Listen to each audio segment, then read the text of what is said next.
Hi there, and welcome to Unclassified, and the 6th episode of my SCP series, which I have still yet to come up with a name for, but either way, moving on.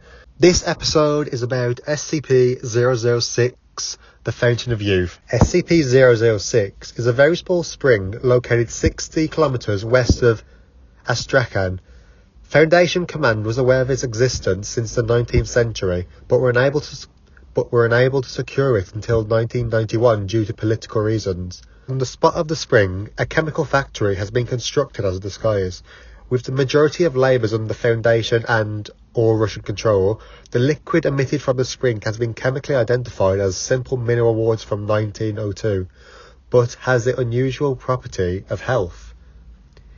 Ingesting the liquid produces the following properties into human beings: the ability to regenerate DNA damaged by sufficient duplication, heightened excitement of cellular duplication, vastly improved abilities in the repair of damaged tissue, and a frightening increase of the effectiveness of the human immune system.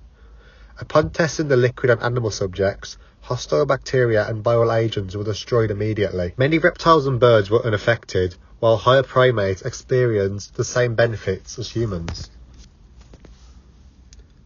Alright then, now that that's done and got out of the way, I've kind of went a bit off with the story and changed up a bit, but I'm kind of glad I did, and I'm excited to get into this, so without any further ado, let's get straight into the story section of this video.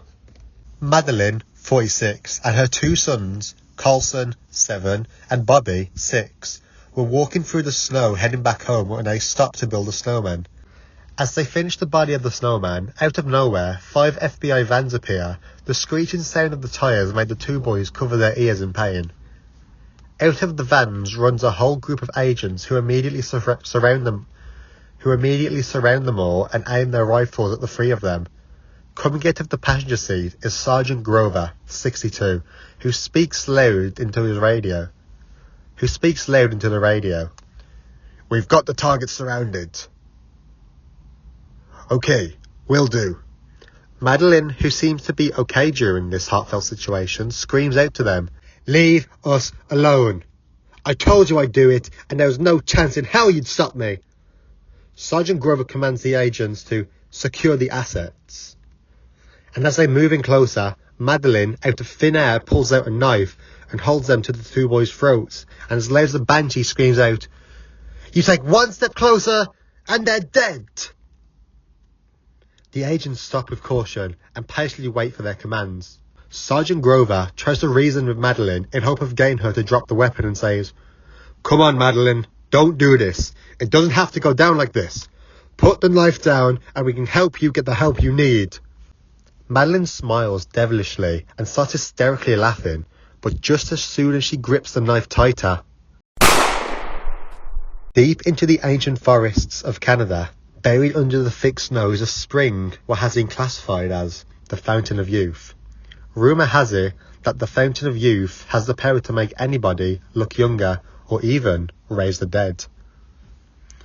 On the 12th of May 1957, Madeline lost both of her children in a horrific car accident.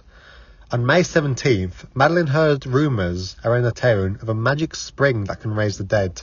The next day, Madeline digs up both of her children out of their graves in her back garden and then carefully puts them in the back of her car. Driving up the Rocky Mountains of Canada, the terrain becomes more unsteady to drive safely on, so stopping at the foot of the forest, Madeline starts her hike with both children in her arms. As her balance becomes unsteady and the pain in her lower back becomes too much to bear, Madeline collapses to the ground, leaving her face down in the snow. After regaining consciousness and pulling together the strength to pull herself up, revealing what would soon to be her worst nightmare.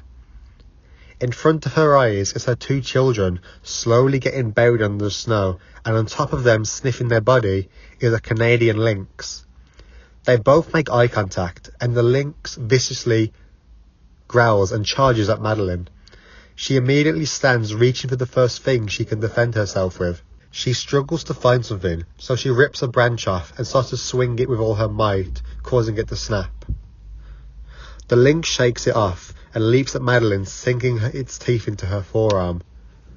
While screaming in pain, Madeline reaches for the other half of the branch and jams it through the lynx's stomach.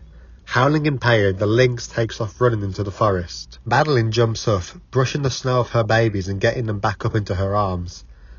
As the hypothermia begins to set in, Madeline finally comes to an opening in the trees, hidden by the sunlight. The light seemed as though she was walking through a whole different universe, as in front of her eyes is the most luscious green grass anyone could ever see, followed by the most elegant flowers surrounding the old, healthy trees.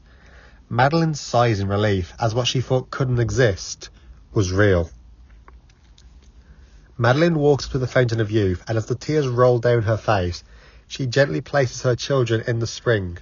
But after a while, nothing happens.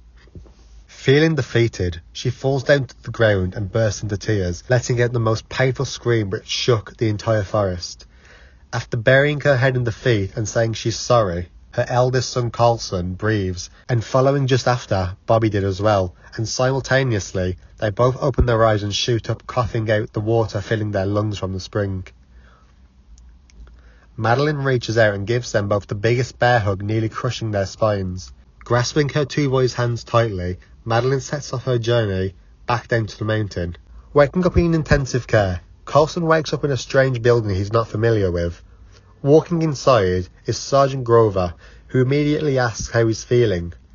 Carlson asks where his mother and brother is and what happened. Sergeant Grover's face turns serious and says, "You don't remember?" "But what?" Sergeant Grover, with a doubtful look on his face, rests his hand on Carlson's shoulder and says, "Your mother is dead, Carlson. She was going to kill you, so I had to shoot her." Carlson looks down in anguish, but before any comment about his mother was raised, another question shoots to the top of his head. "Where's my brother? Where's Bobby?" Grover smiled and graciously said, "Bobby's in the other room. As I shot your mother, the blade she had diced Bobby's arm as it dropped. But no need to worry. He's all stitched up and he wanted me to tell you he's ready to Bobby." Carlson giggles at this. "Now, get some rest, kid." Carlson sighs in relief that he hasn't lost his best friend. And before Sergeant Grover left the room, Carlson stated, "Oh, and one more thing." "Thanks, Dad." Alright, that concludes this episode of the SCP series I have going on here. So, without any further ado, thank you for watching this video, and if you like the video, then like the video, and subscribe if you're new, and I'll see you in the next episode. Goodbye.